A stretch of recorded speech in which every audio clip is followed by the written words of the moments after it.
Hello and welcome to this special episode of the John Henry Weston Show, where I'm very pleased to bring you one of the protesters, one of the pro-Trump protesters who was actually at the rally and then in front of the Capitol building actually defending the Capitol building doors from being smashed in by what seems to be Antifa playing a false flag operation.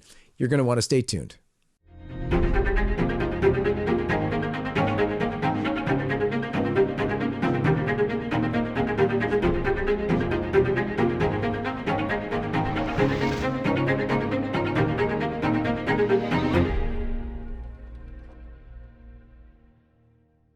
Before we begin, let me remind you to please go directly to lifesitenews.com. We are being absolutely censored by Facebook, Twitter, now YouTube as well sometimes. So please go to lifesitenews.com.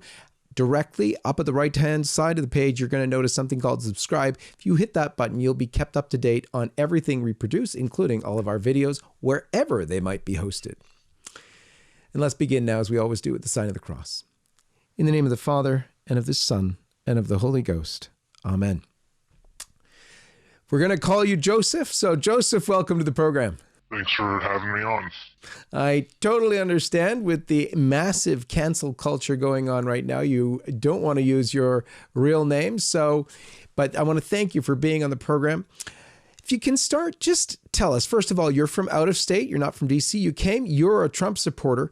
Why did you come to DC in the first place? Well, I came down to support Trump. I think the election was stolen from him. I think there's no way Biden got 81 million votes. There's just so much rampant evidence of fraud that I had to come out and say something about it. Now, you played a very interesting role because there's a lot of video out there of people smashing windows.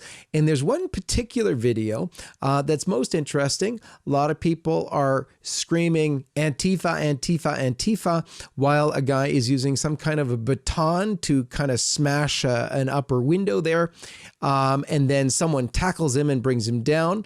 I want to get your perspective on that because you faced something very similar where you also heard the crowd chanting Antifa and were defending. Can you tell us what happened? It was after we had gotten up on top of the scaffolding onto like the second tier of the Capitol. And I think there was the middle door that the people were trying to get into, and then there were two windows on the outside of that. So I was up standing near one of the windows, and some kind of lanky looking guy came up with a stick and started bashing it. A few of the other people around there were saying he was Antifa and chased him off, but he kept trying to come back. So the people around there asked a friend of mine first to guard the window. He was there with me, and he guarded it for a while, and then I took over after him. He did come back a few times. There were a couple of Trump supporters who were angry, who I think were incited by all the stuff going on around them, who came up, but they were pretty easy to talk down, and once you talked them down, they didn't really come back or try to break anything, but the Antifa people kept coming back. Now, how clear to you was it that they were in fact Antifa people? So I hadn't seen them before myself, but other people around me were saying that they had seen them with Antifa earlier that day. There was footage that we saw of various groups huddled together of obvious Antifa people making plans to cause a ruckus. A lot of those guys were in hard hats. What were the ones coming to break the window? What were they wearing? So he was just in I think it was a red shirt, and I think he had a red hat on, but I don't think it was a MAGA hat. It was just a regular red hat. He had like no clear markings on him that I could see. Like like everybody else there had, flags on, like a Gadsden flag or an American flag or something. I didn't notice. There was one thing that kind of seemed odd, is that he didn't really have any particular markings on him. What's the mood there? Describe the mood as you saw it. You said while you were walking there, there was some interaction with police. Describe what happened. We joined the march, as people were walking up the, I forget what that's called, the stretch from the obelisk up to the Capitol. Right. And, we just kind of merged in with the crowd there. I thought we were just going around to the stage where there was going to be another set of speeches in the protest. And then I guess people started throwing fireworks at the police. I'm not sure who was throwing the fireworks. and then I saw the police attacking people in the crowd, and then the crowd got upset that they were being attacked, and they ended up just pushing past the police into the courtyard at the Capitol. It really is quite something with such a large crowd to try and figure out who's who and what's what, particularly with some of what some people are calling false flag operations, where Antifa is inciting the crowd. There's some incredible video, which we've seen from Epic Times had it out, where they do kind of an analysis of the type of instigation that seemed to go on. You had people egging on the crowd and then doing a lot of the big time damage themselves, and then backing away and letting happen whatever happened thereafter. And that seemed to happen right with the shooting of that young lady, the former veteran.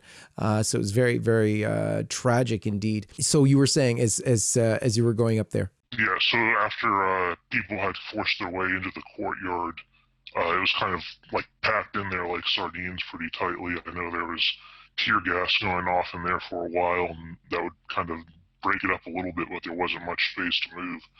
So people started climbing up the scaffolding, which was on either side of the Capitol, and then you could go up. I think the top of it was like 4 stories. The lower part was only a couple stories.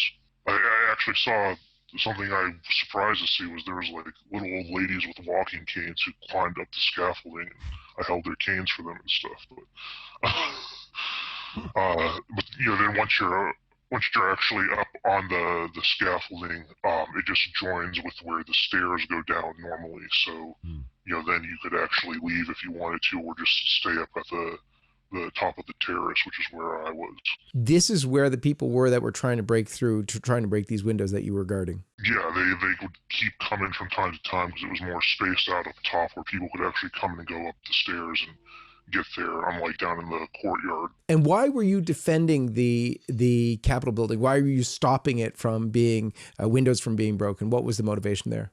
I didn't want us to be portrayed in the media the way we are, as we're just, you know, looking like crazy rioters trying to smash things. I figured even if we did make it, if the group moved into the Capitol and occupied it or something, it should be peaceful. And I think, you know, that's what a lot of people thought. They were just planning on going and standing there, not smashing up the place, which is what some people were trying to do. Right. There have been countless sit-ins at the Capitol, although that might be new to some people. There's very often sit-ins at the Capitol. But this one is being described by Joe Biden as Pearl Harbor. You having been there yourself and seeing it and perhaps its aftermath, can you tell us what you thought of what was going on? Well, so one thing I saw the media was saying that everyone was armed and marched in there. I didn't see anyone there who was armed. My friend says he saw one guy with a knife, but as far as I know, it was never used. You know, the only thing they were armed with was the flagpoles that they had, and I think a couple of them grabbed weapons off of the police and grabbed the riot shields off the police. In fact, I have a video of that happening. Actually, there was one old lady who was up there, and she didn't even know that we weren't like supposed to be up there, that we had gone through the barricade at that point. I guess she had come up the stairs later, so she was asking me, well, what's the deal with the police? Why are they all surrounding us? And I explained, you know, how we pushed through the barrier earlier, and she was like, oh, I didn't want to get tear gas, and then she just ran off down the steps. Unbelievable. So, I mean, what is being portrayed right now is just an unbelievable picture. So it's very good to talk to you because you're giving us perspective from on the ground as one of the people actually defending the Capitol building from damage. What are your thoughts for America right now as to tell them really what's happened as opposed to what they're getting from the mainstream media right now? Well, this isn't just some violent mob that's trying to overthrow the government. It was a group of protesters who, I think some of who got a little bit hot-headed especially when Antifa started instigating things. Not to say they wouldn't have done anything on their own, but it certainly wouldn't have been as bad. And I think they were there for a peaceful protest, but the stage just seemed to disappear, and no one knew where we were supposed to go once we got down to the Capitol. It seems like a lot of things were put into this to try to make it look as bad as possible. Well, Joseph, thank you so much for being with us. Any parting thoughts for us? Well, I will tell you about the police officer who died. I didn't see him get beat or anything, but I will say as an added bonus thing, I did see a guy with a fire extinguisher spraying up near the doorway earlier, and then I had heard some commotion later on about how a guy had his someone had tried to take a police officer's I guess it was a mace cannon or something, and pulled away from him. Ended up dragging him out into the crowd. And all I heard from the crowd was people yelling safe passage, saying don't hurt the police officer, just take his weapon and let him pass. And so that I didn't actually see what happened to the police officer, but from what I had heard, it sounded like they just ushered him out of the crowd and didn't really hurt him. So I was surprised to hear later that he actually died. I guess someone hit him with the fire extinguisher. Yeah, there's video now of a fella throwing the fire extinguisher at police and it hitting an officer on the head, and I believe that that was fatal. It seems that's from the video that it seems. So and one of the officers died. Officer Sicknick passed away tragically in this thing, and so they are searching for that villain who actually perpetrated that crime. And so for America to look at this now and see the tragedies of death, this is absolutely horrendous that this happened. But here you are in a protest with over 1 million people, even marching to the Capitol. There was hundreds of thousands. To see what went on from the ground is very, very important, because this is being called the greatest tragedy America's ever seen, and so on and so forth. And yet that's not the reality on the ground. While there was some violence indeed, and it's tragic that there was, while there was this smashing into the Capitol, there's people like yourself who tried to prevent that. God bless you, and we'll see you next time on The John Henry Weston Show.